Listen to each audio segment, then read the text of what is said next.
मीठे बच्चे, रूहानी सर्जन तुम्हें ज्ञान योग की फर्स्ट क्लास वंडरफुल खुराक खिलाते हैं। यही रूहानी खुराक एक दो को खिलाते सबकी खातिरी करते रहो। ओम शांति। ज्ञान का तीसरा नेत्र देने वाला रूहानी बाप बैठ रूहानी बच्चों को समझाते हैं। ज्ञान का तीसरा नेत्र सिवाय बाप के और कोई दे नहीं सकता। अभी तुम बच्चों को ज्ञान का तीसरा नेत्र मिला है। तुम जानते हो अब यह पुरानी दुनिया बदलने वाली है।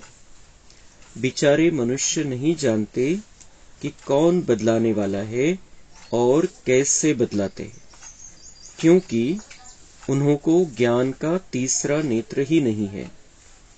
तुम बच्चों को अभी ज्ञान का तीसरा नेत्र मिला है, जिससे तुम सृष्टि के आदि मध्य अंत को जान गए हो। यह है ज्ञान की सैक्रीन। सैक्रीन की एक बूंद भी कितनी मीठी होती है। ज्ञान का भी एक ही अक्षर है, मन मना भव। अपने को आत्मा समझ बाप को याद करो। बाप शांतिधाम और सुखधाम का रास्ता बता रहे हैं। बाप आए हैं बच्चों को स्वर्ग का वर्षा देने, तो बच्चों को कितनी खुशी रहनी चाहिए। कहते भी है खुशी जैसी खुराक नहीं। जो सदैव खुशी मौज में रहते हैं, उनके लिए वह जैसे खुराक होती है। 21 जन्म मौज में रहने की यह जबरदस्त खुराक है। यही खुराक सदैव एक दो को खिलाते रहो। तुम श्रीमत पर सभी की रूहानी खातिरी करते हो। सच्ची सच्ची खुश खैरापत भी यह है किसको बाप का परिचय देना। मीठे बच्चे जानते हैं बेहद के बाप द्वारा हमको जीवन मुक्ति की खुराक मिलती है। सतयुग में भारत जीवन मुक्त था, पावन था। बाप बहुत बड़ी ऊंची खुराक देते हैं। तब तो गायन है, अति इंद्रिय सुख पूछना हो तो गोप गोपियों से पूछो। यह ज्ञान और योग की कितनी फर्स्ट क्लास वंडरफुल खुराक है।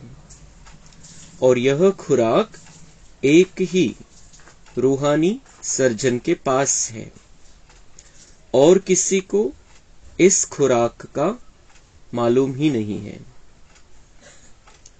मोस्ट बिलीवेड बाप से विश्व की बादशाही मिलती है। यह कम बात है क्या? सदैव हर्षित रहना चाहिए। Godly student life is the best. यह अभी का ही गायन है। फिर नई दुनिया में भी तुम सदैव खुशियां मनाते रहेंगे। दुनिया नहीं जानती कि सच्ची सच्ची खुशियां कब मनाई जाएगी। मनुष्यों को तो सतयुग का ज्ञान ही नहीं है, तो यहां ही मनाते रहते हैं। परंतु इस पुरानी तमोप्रधान दुनिया में खुशी कहां से आई?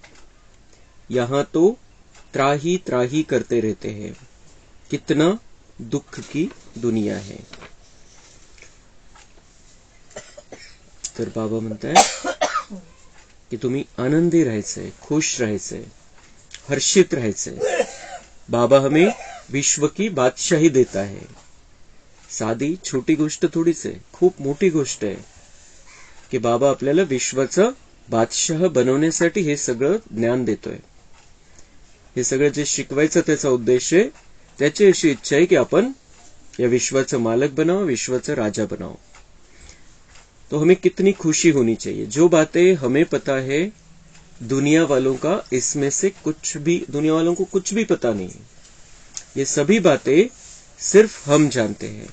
हमारा तीसरा नेत्र खुला है। बाबा के पास ही वो चाबी है जिससे वो हमारा तीसरा नेत्र खोलता है, हमें ज्ञान देता है। हमें तीसरा नेत्र है, वो बुद्धि है, वो ज्ञान है, लेकिन बंद हो गया था वो तीसरा नेत्र, और बाबा आकर संगम युग में ये तीसरा नेत्र खोलता है और हमें खुराक देता है, ज्ञान और योग की फर्स्ट क्लास वंडरफुल खुराक। आपण बाबांचे बच्चे, आपण आत्मा पेशंट आहे, कारण दुःखी, अशांत आणि परेशानीच्या दुनियेमध्ये राहतोय, त्यामुळे दुःखी, अशांत आणि परेशान झालेलो होतो। तर आपण पेशंट आहे, आत्मा पेशंट आहे। शरीर वेगळी गोष्ट, आत्मा पेशंट है, और आत्मा की बीमारी का इलाज सिर्फ एक रूहानी सर्जन के पास होता है। रूहानी सर्जन हमारा शिव बाबा, उससे बड़ा सर्जन दुनिया में कोई नहीं है। सर्जन म्हणजे सर्जन त्याला म्हणतात जो ऑपरेशन ज्याला करता येतं तो सर्जन। एक डॉक्टर असतात जे औषधोपचार करतात आणि एक डॉक्टर असतात जे ऑपरेशन करतात। तर सर्जन शिवबाबा असा सर्जन आहे जो आपण आत्मा आहे आणि आपलं तो ऑपरेशन करतो। आत्म्याचं ऑपरेशन करणारा एक सर्जन, पण ऑपरेशन करण्यासाठी त्याच्याकडे हत्यार कोणते? कैची वगैरे नाही चालवत, त्याच्याकडे हत्यार आहे ज्ञान आणि योग। ज्ञान और योग से हमें ऐसी वंडरफुल खुराक मिलती है, ज्ञान और योग की, जिससे हम फिर से हम अपने आप को ऊंची स्थिति में लेकर जाते हैं। हमारी ज्ञान की तीसरी आंख खुल जाती है। तो फिर जब हमारी आंख खुल जाती है, हमें सब बातों का पता चल जाता है। हा जो ज्ञानाचा डोळा बाबा उघडतो आपल्याला सगळं समजतं, या दुनियेचा आदि मध्य अंत। आणि म्हणून आपल्याला हे लक्षात येतं की आपण आता अंतिम समयामध्ये येऊन पोहोचलेलो आहे।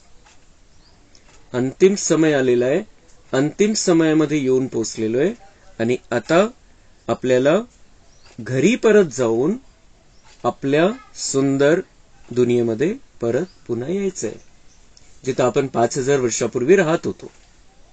तो ये दुनिया अब बदलने वाली है, और बाबा हमें ज्ञान की फिर एक मीठी डोस देता है, योग की डोस देता है, आणि त्या डोसच्यामुळे काय होतं परिवर्तन?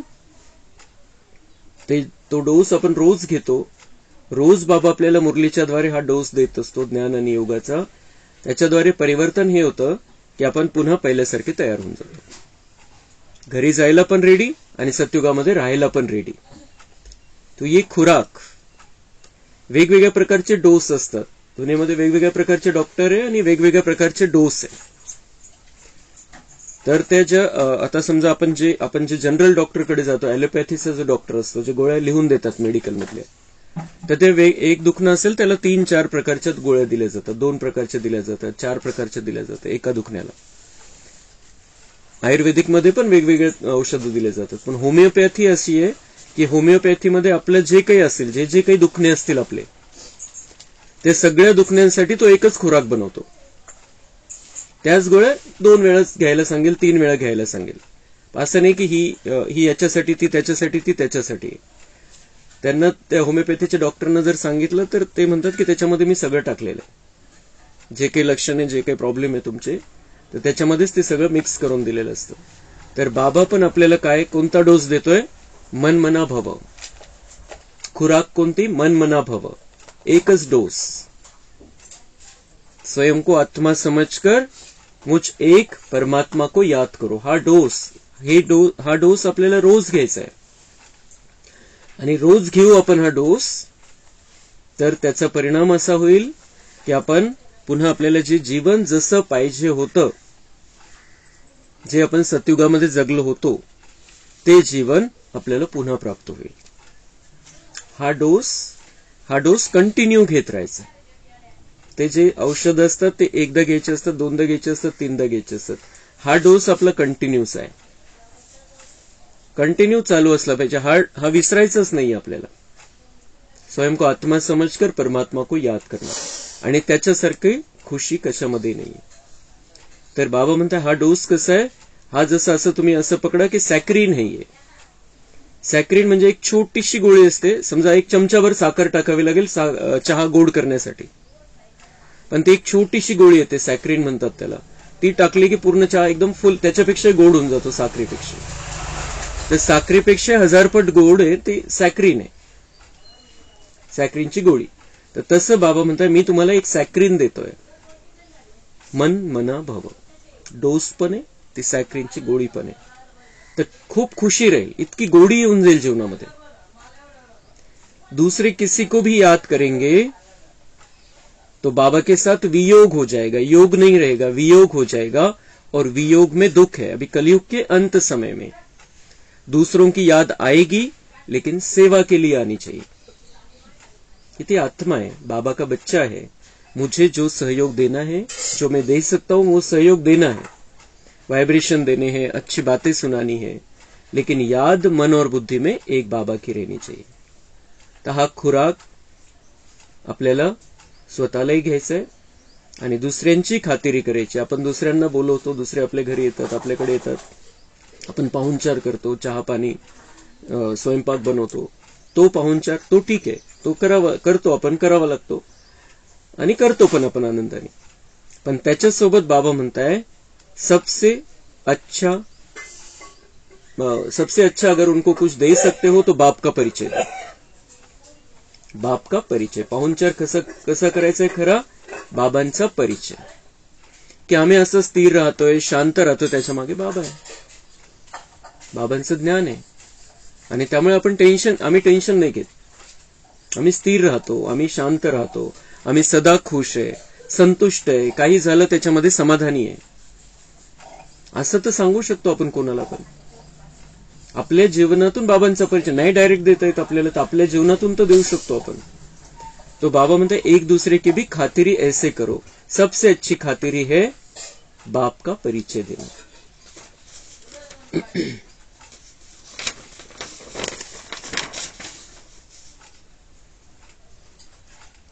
बाप तुम बच्चों को कितना सहज रास्ता बताते हैं.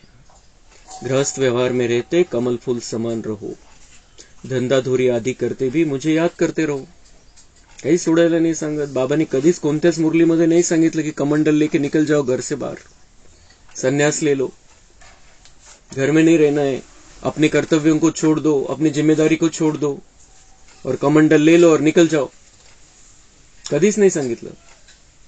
बाबा तो हमें सहज रास्ता बताता है, त्या संन्याशापेक्षा सुंदर जीवन जगायला शिकवतो. गृहस्थ व्यवहार में रहते कमल फूल समान रहो, धंदा धोरी करते भी मुझे याद करते रहो.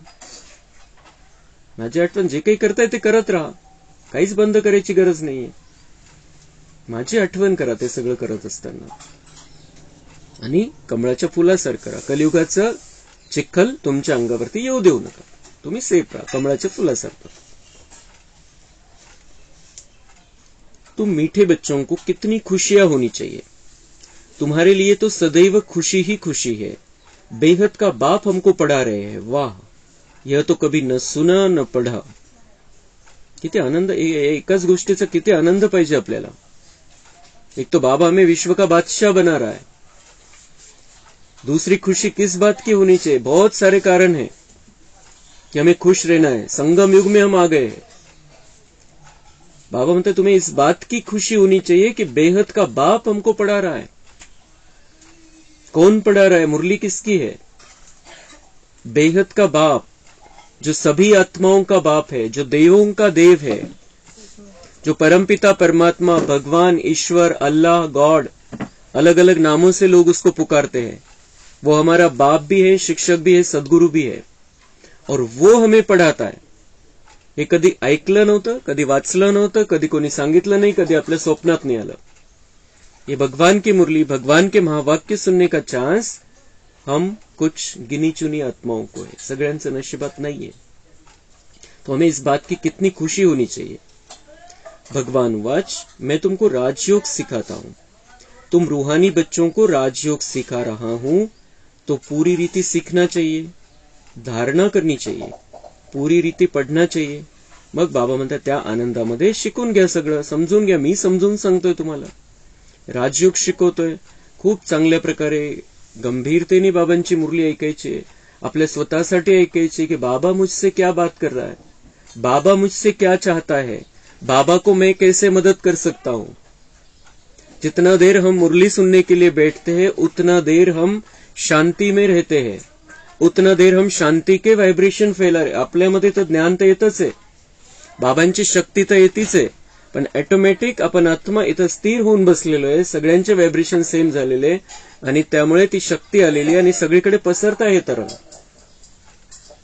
तो ये भी सेवा है. बाबा का मददगार हम बन रहे हैं, हमारा भी कल्याण और औरों का भी कल्याण, वातावरण को भी हम अच्छा बनाते जा रहे हैं. तो बाबा म्हणता है कि अब अपने इस नए जीवन को समझो और उस पर चलो. मैं तुम्हें राजयोग सिखा रहा हूं, अच्छी रीति से पढ़ो. अच्छी रीति से पढ़ना है, समझना है और जीवन में इन सारी बातों को लेकर आना है. मैं आया हूं सेवा के लिए, रोज सेवा करता हूं, इसलिए ही तो यह रथ लिया है. इनका रथ बीमार पड़ जाता है तो मैं इनमें बैठ मुरली लिखता हूं. मुख से तो बोल नहीं सकते तो मैं लिख देता हूं, ताकि बच्चों के लिए मुरली मिस न हो. तो मैं भी तो सेवा पर हूं ना. तर बाबांनी एकही दिवस, शिवबाबांनी आणि ब्रह्माबाबांनी एकही दिवस मुरली मिस नाही केली. जेव्हापासून मुरली स्टार्ट झाली 1936-37, तर तेव्हापासून शेवटपर्यंत 18 जानेवारी 1969 पर्यंत एक दिवस सुद्धा मुरली मिस नाही झाली. बाबांची तब्येत खराब असायची, बाबांचं कधी एकदा दोनदा ऑपरेशन झालं, त्यांना खोकला होता, दमा होता, तो एकही कधी बोलता येत नसेल तर त्यावेळेला लिहून ती मुरली आली. ब्रह्मबाबा बसायचे, बाबांची प्रेरणा यायची आणि ते लिहून काढायचे आणि ती मुरली झाली त्या दिवशीची. तो जे ब्रह्मा बाबा ने और शिव बाबा ने एक भी दिन मुरली मिस नहीं की है. भगवान सेवा पर है, तो हमें भी हमारे जीवन को ऊंचा उठाना है, दुनिया की सेवा करनी है, हमें भी उनसे सीखना है. शिव बाबा से और ब्रह्मा बाबा से उन्होंने करके दिखाया. एक दिवस मुरली मिस न होणं फार मोठी गोष्ट है. 33 वर्ष. तो बाबा म्हणता मैं तो सेवा के लिए आया हूं, इसलिए ये सेवा निरंतर चलती रही, एक दिन भी मिस नहीं. ऑपरेशनच्या दिवशी सुद्धा ब्रह्माबाबांनी मुरली लिहून काढली. शिवबाबा आले त्यांच्यामध्ये आणि लिहून काढली. तो मैं ये रथ बीमार पड़ जाता है तो इनमें बैठ मैं मुरली लिखता हूं. मुख से तो बोल नहीं सकते तो मैं लिख देता हूं, ताकि बच्चों के लिए मुरली मिस न हो.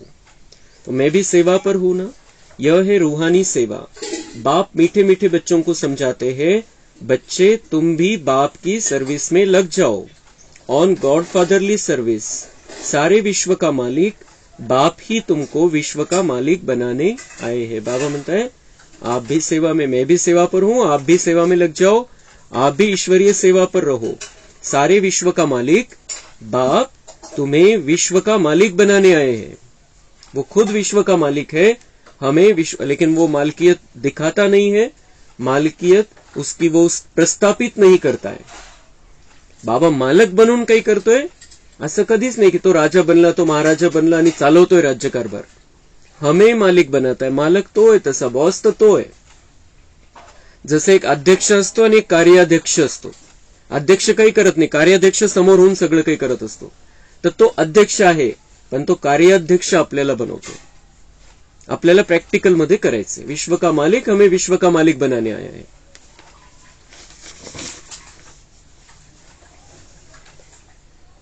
याद से ही जंक उतरनी है. सोने में जब अलॉय यानी खाद पड़ती है तो सोने की वैल्यू ही कम हो जाती है. एक असतं सोन्यामध्ये प्रकार कसे, एक 24 कॅरेट असतं, एक 22 कॅरेट असतं, एक 18 कॅरेट असतं. तर 24 कॅरेट सोन्याला सगळ्यात जास्त किंमत. मग त्याच्यामध्ये मिक्सचर असेल, 18 कॅरेटचं सोनं घेतलं, 22 कॅरेटचं सोनं घेतलं तर त्याची किंमत कमी असते. तर तसं बाबा म्हणतात आत्मा सच्चा सोना आहे, 24 कॅरेट. बाबांनी 24 कॅरेटचं आपल्याला बनवलं होतं, पण नंतर द्वापर युगापासून आपल्यामध्ये ती भेसळ व्हायला सुरुवात झाली, विकारांची भेसळ. जसं सोन्यामध्ये दुसऱ्या धातूंची भेसळ होते, आत्म्यामध्ये विकारांची भेसळ झाली, तर तो गंज लागला गेला. तर तो गंज काढायचा आहे, तर बाबा म्हणताय कि उसके लिए याद से ही वो जंग निकल जाएगी और आत्मा फिर से सच्चा सोना बन जाएगी. तुम आत्माओं में जंक पड़ने से वैल्यूलेस हो गए हो, कीमत कमी झालेली है. अब फिर पावन बनना है. तुम आत्माओं को अब ज्ञान का तीसरा नेत्र मिला है. उस नेत्र से अपने भाइयों को देखो. अभी हमें ज्ञान का तीसरा नेत्र मिला है, उस नेत्र से हमें अपने भाइयों को देखना है. हमारा तीसरा नेत्र खुल गया, हम आत्मा है, और दूसरे को भी उस भाई की दृष्टी से देखना आहे. सगळ्यात महत्वाची गोष्ट आहे की स्वतःला आत्मा बघायचा. एकदा आपण स्वतःला आत्मा बघायला सुरुवात करायची चांगल्या प्रकारे, आणि मग त्या दुसऱ्यांना भाऊच्या रूपामध्ये बघायचे. हम आत्मा, वो भी आत्मा, एक घर के रहवासी, हम आत्मा, आपस में भाई. तर ही आपल्याला खूप चांगल्या प्रकारे प्रॅक्टिस करावी लागेल, आणि ती प्रॅक्टिस आपण खूप चांगल्या प्रकारे करू शकतो. आपण एक आयडिया करून बघायची, उपाय करून बघायचा आहे. ब्रह्मबाबांचं चित्र बाबांच्या कमऱ्यामध्ये आहे, त्याच्या समोर बसायचंय, डोळ्यात डोळे घालून बघायचे आणि भ्रुकुटीमध्ये बघायचं. परमात्मा तिथं विराजमान आहे, परमात्म्याचा तो तख्त आहे. ब्रह्मबाबांची भ्रुकुटी परमात्म्याचं तख्त आहे, तिथं परमात्मा विराजमान आहे. डोळ्यात डोळे घालून तिथं नजर द्यायची, तिसऱ्या डोळ्यांनी परमात्म्याला बघायचं आपण. तर आपल्याला ती प्रॅक्टिस होऊन जाईल. आपण स्वतःला पण आत्मा बघू शकू आणि दुसऱ्यांना पण कोणालाही बघू. आपण शरीर नाही बघणार, चेहऱ्यामध्ये दोन्ही डोळ्यांच्या मध्ये फक्त भ्रुकुटीमध्ये नजर जाईल की हे आत्मा आहे. स्त्री पुरुष, लहान मोठा, जाती धर्म, पैसेवाला गरीब काहीच राहणार नाही, हे आत्मा आहे बस. तर ती प्रॅक्टिस, त्या फोटोचा आपण चांगला उपयोग करून घ्यायचा आहे. डोळ्यात डोळे घालून बघायचं एकदम, आणि भ्रुकुटीमध्ये बघायचं. शिव बाबा, तो उससे हम अपने आप को भी देखना शुरू कर देंगे बहुत अच्छी रीति से कि मैं आत्मा हूं. और हम अपने आप को देखेंगे तो कोणालाही भेटो आपण, तो बिल्कुल नजर ही रहेल कि ये भी आत्मा है, मेरा भाई है. चाहे हमारा उसके साथ कैसा भी संबंध है, चाहे हमारे साथ उसका कोई भी रिश्ता है, हम उसको भाई की नजर से देखेंगे. वो आत्मा है, मेरे बाबा का बच्चा है.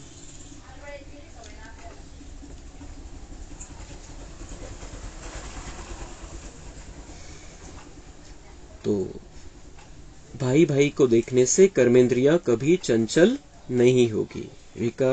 विकारांचा प्रवेश नहीं होणार, विकारी स्थिति नहीं बनणार. भाई आत्मा भाई को देखो. राज्य भाग्य लेना है, विश्व का मालिक बनना है, तो यह मेहनत करो. भाई समझ सभी को ज्ञान दो, तो फिर यह आदत पक्की हो जाएगी. सच्चे ब्रदर्स तुम सभी हो. बाप भी ऊपर से आए हैं, तुम भी आए हो. बाप बच्चों सहित सर्विस कर रहे हैं. सर्विस करने की बाप हिम्मत देते हैं. हिम्मते मर्दा मददे खुदा. तर बाबा म्हणतात मी पण सेवेसाठी आलेलो आहे, तुम्हाला पण सेवा करायची. तुम्ही फक्त हिम्मत ठेवा तुमच्याकडून. आणि त्या सेवा करण्याची सगळ्यात पहिली सुरुवात काय? अपने आप को आत्मा देखो, दूसरों को आत्मा भाई देखो. बाबा म्हणतात ही मेहनत करा, तुमच्याकडून पुढच्या सगळ्या सेवा होऊन जातील. सेवेच्या पेपरमध्ये आपण 100% पास होऊन जाऊ, पण त्याचं मूळ पाया आहे अपने आप को आत्मा देखना और दूसरों को भी आत्मा भाई के रूप में देख के उनको वाइब्रेशन देना, ज्ञान देना. अब फिर वापिस चलना है, इसलिए अपने को आत्मा समझ भाई की दृष्टी से देखना है. घरी परत जायचंय, सगळ्यांना जायचंय, सगळे बाबांच्याकडे जाणार आहे आपण.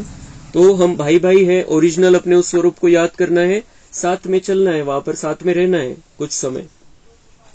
तो इसलिए बाबा म्हणते वापिस चलना है, इसलिए अपने को आत्मा समझ भाई की दृष्टि से देखना है. यह मेहनत करनी है, अपनी मेहनत करनी है, दूसरे में हमारा क्या जाता. भावंत तुम्ही तुमची मेहनत करा. कोण करतोय, कोण नाही करतोय, कोण किती करतोय, कोण किती अभ्यास करतोय, कोण किती मुरलीला येतोय, कोण किती योग मध्ये आहे, काय करायचंय तुम्हाला.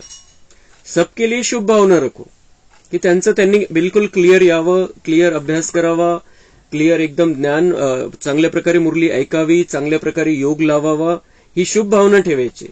पण त्यांना बघून आपल्याला ते उदाहरण थोडी घ्यायचंय की ते करतात मग मला काय करायला हरकत आहे, असं नाही. बाबा म्हणतात तुम्हारा दूसरे में क्या जाता है तुम्हारा, वो उसका पुरुषार्थ, उसका भाग्य, त्याला जेवढं घ्यायचं तेवढं घेईल, तुम अपने लिए मेहनत करो. चैरिटी बिगिंस एट होम, अर्थात पहले खुद को आत्मा समझ फिर भाइयों को समझाओ तो अच्छी रीती तीर लगेगा. Charity begins at home. बाबा म्हणतात घरापासून सुरुवात करायची, पण ते घर कोणतं? सगळ्यात पहिले बाबा म्हणतात खुद को आत्मा समझ फिर भाइयों को समझाओ. खुद को आत्मा समझ फिर भाइयों को समझाओ. घरातले ऐकत नाही, हे ऐकत नाही, त्यांना सांगितलं तर त्यांना कळत नाही, बाबा कळत नाही, ज्ञान कळत नाही, ये नहीं. बाबा म्हणतात क्या करना पड़ेगा? खुद को आत्मा समझो, उसको भाई समझो. वो आत्मा मेरे बाबा का बच्चा है, स्त्री असो, पुरुष असो, पती असो, पत्नी असो, वो आत्मा मेरे बाबा का बच्चा है, असं समजून सांगून तो बघा. बाबा म्हणता है ये चैरिटी बिगिंस एट होम, इस तरीके से करना है. सबसे पहले अपने घर वालों को भाई समझना है, बाबा का बच्चा है, और उस भावना से, उस दृष्टि से देखते हुए उनको ज्ञान देना है, तो वो भी समझने लगेंगे. वेळ लागेल, असं नाही की जादू होऊन जाईल, वेळ लागेल. धरणी तयार करावी लागते आधी सगळं व्यवस्थितपणे. जर पीक काढायचे आपल्याला तर चांगल्या प्रकारे नांगरट वगैरह सगळं करावं लागतं. तो धरणी तैयार, जमीन तैयार करने के लिए पहले उनको आत्मा देखना पड़ेगा, समझना पड़ेगा, तब वो कुछ उनमें बीज वो अंकुरित हो सकता है.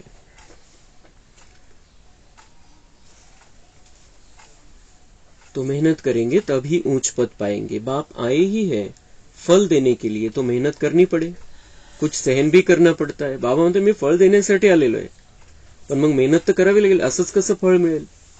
फल देने के लिए मैं आया ही हूं, मेहनत करा, थोडं मी सांगतोय तेवढं करा.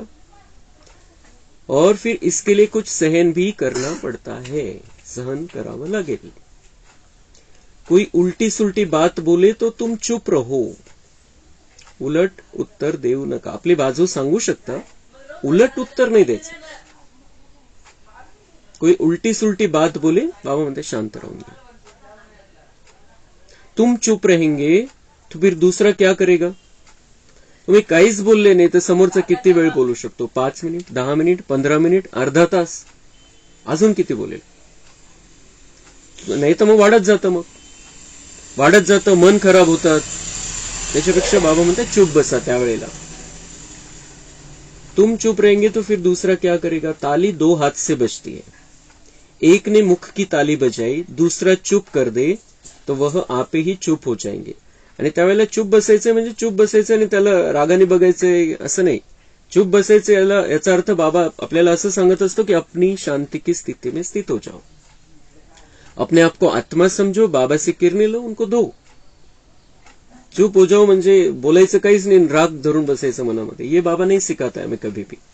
चुप रहना है इसका मतलब उस समय शांत कर दो अपने आप को, स्थिर रहो, बाबा की याद में उनको प्यार की किरणें दो, शक्ति की किरणें दो, शांति की किरणें दो. ताली से ताली बजने से आवाज हो जाता है. तुम्ही काही बोलाल, ते काही बोलतील, तर मग ताली से ताली बजने से आवाज, भांडण वाढत जाईल, वाद वाढत जाईल.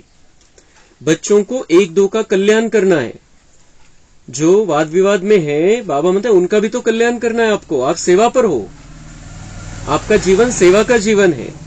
कोणी जर उलट सुलट बोलते त्यावेळेला तुमचं काम आहे त्या आत्म्याचं कल्याण करायचंय तुम्हाला. तुम्ही जास्त बोलाल, त्यांचे अजून संकल्प चालतील, अजून वाढवा काहीतरी होऊन जाईल. त्याच्यापेक्षा तुम्ही शांत राहा, बाबांच्या आठवणीमध्ये राहा आणि त्यांना किरण द्या.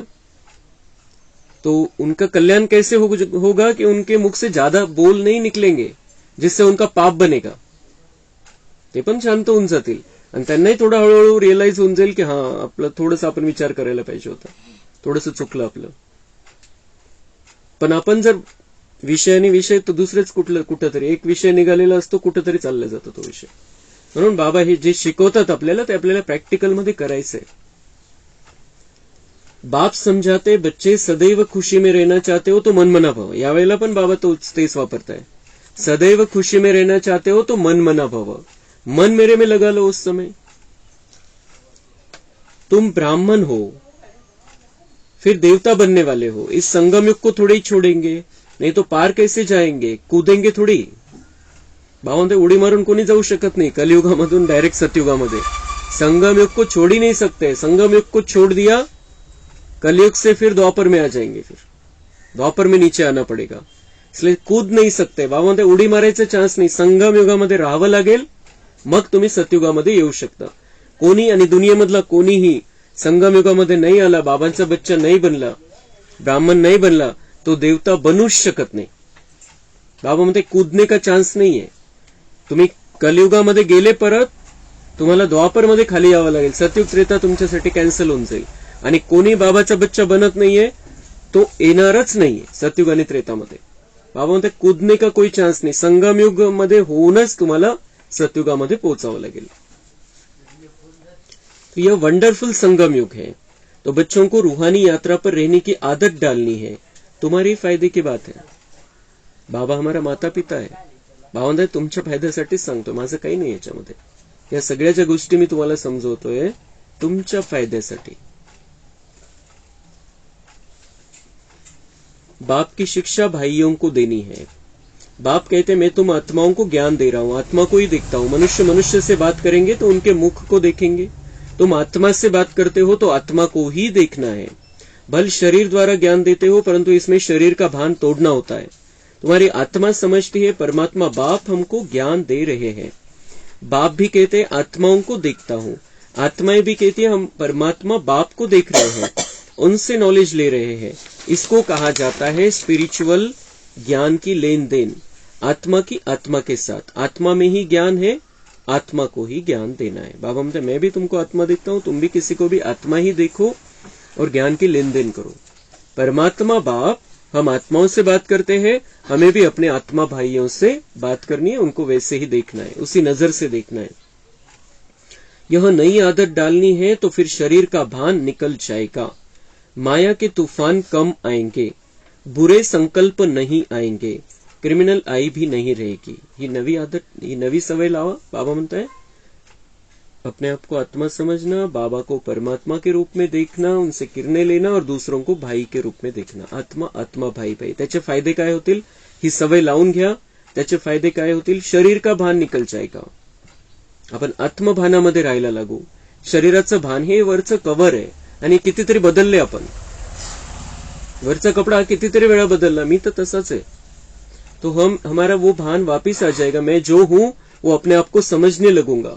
माया के तूफान कम आएंगे, फिर शरीर को देखने से फिर माया के तूफान आते हैं. बुरे संकल्प, वाइट विचार नहीं है ना, क्योंकि वो आत्मा भाई है, परमधाम में साथ में रहते थे, एक बाप के बच्चे हम. तो बुरे संकल्प नहीं आएंगे, क्रिमिनल आई भी नहीं रहेंगे, विकारी दृष्टि नहीं रखना. यह देही अभिमानी बनने की शिक्षा एक ही बार तुम बच्चों को मिलती है. कितना वंडरफुल ज्ञान है. बाबा वंडरफुल है तो बाबा का ज्ञान भी वंडरफुल है, कभी कोई बता न सके. अभी वापिस चलना है, इसलिए बाप कहते हैं मीठे मीठे बच्चों यह प्रैक्टिस करो. अपने को आत्मा समझ, आत्मा को ज्ञान दो.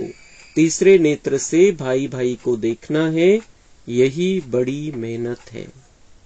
अच्छा मीठे मीठे सिक्की लधे बच्चों प्रति मात पिता बाप दादा का याद प्यार और गुड मॉर्निंग. रूहानी बाप की रूहानी बच्चों को नमस्ते. हम रूहानी बच्चों की रूहानी बाप दादा को याद प्यार, गुड मॉर्निंग, नमस्ते. वहां बाबा वहां, शुक्रिया बाबा शुक्रिया. धारणा के लिए मुख्य सार है, जैसे बाप बच्चों की रूहानी सेवा पर आए हैं, ऐसे बाप को फॉलो कर रूहानी सेवा करनी है. बाप के डायरेक्शन पर चल. खुशी की खुराक खानी और खिलानी है. हा डोस कंटिन्यू घेत राहायचे आपल्याला. खुशी की खुराक, सदा आनंदी, सदा. एक मिनिट पण असं नाही पाहिजे की ज्यावेळेला आपण उदास झालेलो आहे, निराश झालेलो आहे, परेशान झालेलो आहे. बिलकुल नाही. परिस्थिती येईल, प्रॉब्लेम येईल, खुश राहून बाबांच्या आठवणीमध्ये राहून त्याच्यातून मार्ग काढू शकतो आपण. परेशान होऊन गोष्टी बिगड़ून जातात. तो बाबा इसलिए आज हमें ये बहुत सुंदर बातें बाबा ने ये सुनाई है. खुशी की खुराक खानी और खिलानी है. आत्मा आत्मा भाई भाई को देखना है, उसी नजर से देखना है.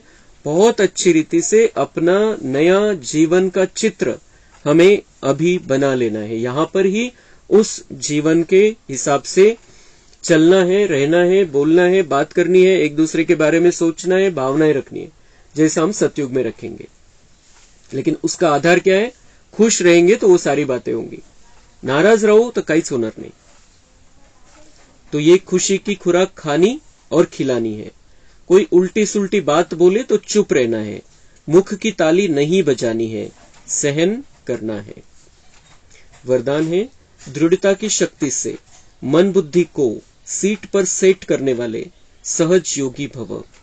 बच्चों का बाप से प्यार है, इसलिए याद में शक्तिशाली हो बैठने का, चलने का, सेवा करने का अटेंशन बहुत देते हैं।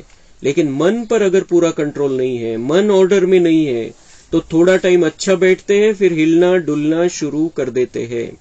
कभी सेट होते, कभी अपसेट। लेकिन एकाग्रता की व दृढ़ता की शक्ति से मन बुद्धि को एक रस स्थिति की सीट पर सेट कर दो तो सहज योगी बन जाएंगे।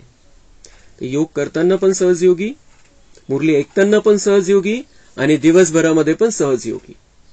उस स्थिति में अगर हमें रहना है तर बाबा म्हणताय एकाग्रता की दृढ़ता की शक्ति से मन बुद्धि को एक रस स्थिति की सीट पर सेट कर दो। एक बाबा से सारे रस लेने, एक बाबा से सब कुछ प्राप्त करना है।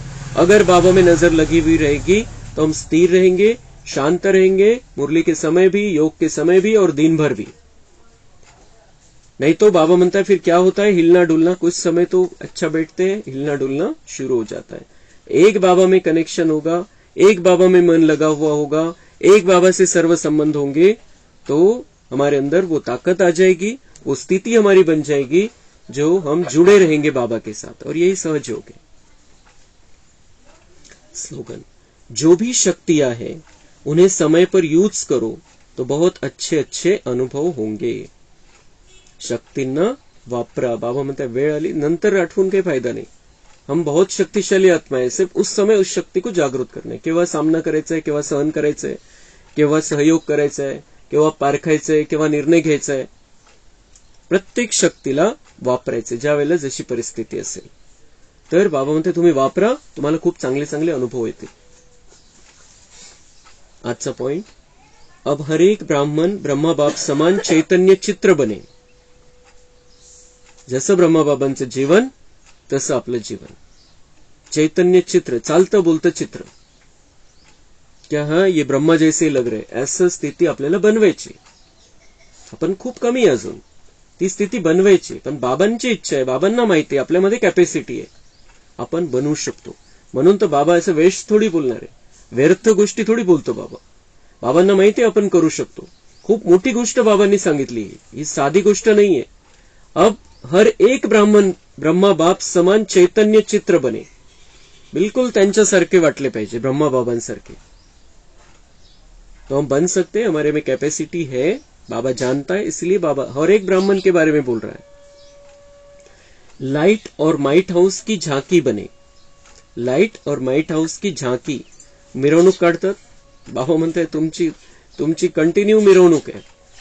तुम्ही असं लाइट और माइट हाउस की झांकी, जसं तुम्ही मिरवणूक चालली तुमची, तुम्ही मिरवणुकीमध्ये, तुमच्यामुळे मिरवणूक आहे, तुमचीच मिरवणूक आहे, असं झांकी क्या है, लाइट और माइट। तुम्हारे द्वारा क्या निकलते रहना चाहिए, ज्ञान का प्रकाश और शक्ति। संकल्प शक्ति का साइलेंस का भाषण तैयार कर कर्मातीत डबल लाइट फरिश्ता स्टेज पर वरदानी मूर्त का पार्ट बचाए। डबल लाइट फरिश्ता स्थिती आपली, त्याच्यामध्ये संकल्प शक्ती खूप चांगली आणि सायलेन्स, ती जी सायलेन्स आहे तिची गोड शांती आहे बाबांच्या आठवणीची, त्याच्यामध्ये राहा। तर बाबा म्हणते वरदानी मूर्तचा पार्ट तुमच्याकडून बजावला जाईल। आता ब्रह्मांसारखं आपण झालो, लाईट माईट आपल्यामधून निघतेय, शांती निघते, प्रकाश निघतोय, शक्ती निघतेय, तर काय बनणार आपण, वरदानी मूर्ती, चालती फिरती वरदानाची मूर्ती। आपण वरदान देऊ, आपण चालतोय, बोलतोय, काही करतोय, दुसऱ्यांना वरदान मिळतील आपल्याद्वारे। ये स्थिति, कितनी ऊंची स्थिति बाबा हमारी बनाना चाहता है, देखना चाहता है। तब संपूर्णता समीप आएंगी। उस कर्मातीत स्टेज के आधार पर जिसके प्रति जो संकल्प करेंगे उसके पास वह संकल्प पहुंच जाएगा। बाबा म्हणते असा पुरुषार्थ करा, अशी स्थिती बनवा, तुम्हाला फोन लावायची गरज पडणार नाही। पत्र तर बंद झाले, आता फोन लावायची गरज नहीं पड़णार। आप संकल्प करोगे और उस आत्मा तक वो संकल्प पहुंच जाएगा। दुनियेमध्ये खूप वैज्ञानिक खूप शोध लावतात, टेलिपॅथी असतात, मैंने संकल्प किया और उधर पहुंचा, पण त्यांना त्याच्यातलं काही कळत नाही नेमकं काय होतं। लेकिन बाबा कह रहे कि अगर आपकी कर्मातीत अवस्था हो जाएगी, कर्मों के हिसाब किताब आप खत्म कर दोगे एक रस स्थिति के द्वारा बाबा के साथ में रहते हुए, तो ऐसा समय आएगा आप जिसके भी प्रति जो भी संकल्प करेंगे उनको पहुंच जाएगा. थोडे थोडे अनुभव येतात मधून मधून आपल्याला. कधी कधी आपण आठवण केली आणि त्यांचा फोन येऊन जातो एकदम, तो उन तक हमारा संकल्प पहुंच जाता है सूक्ष्म रूप में. पण ते कधी कधी होतं. बाबा म्हणते ये कंटिन्यू होने लगेगा. आप जिसके भी बारे में सोचेंगे उन तक वो संकल्प जो भी सोचेंगे वो पहुंच जाएगा. अच्छा, ओम शांति.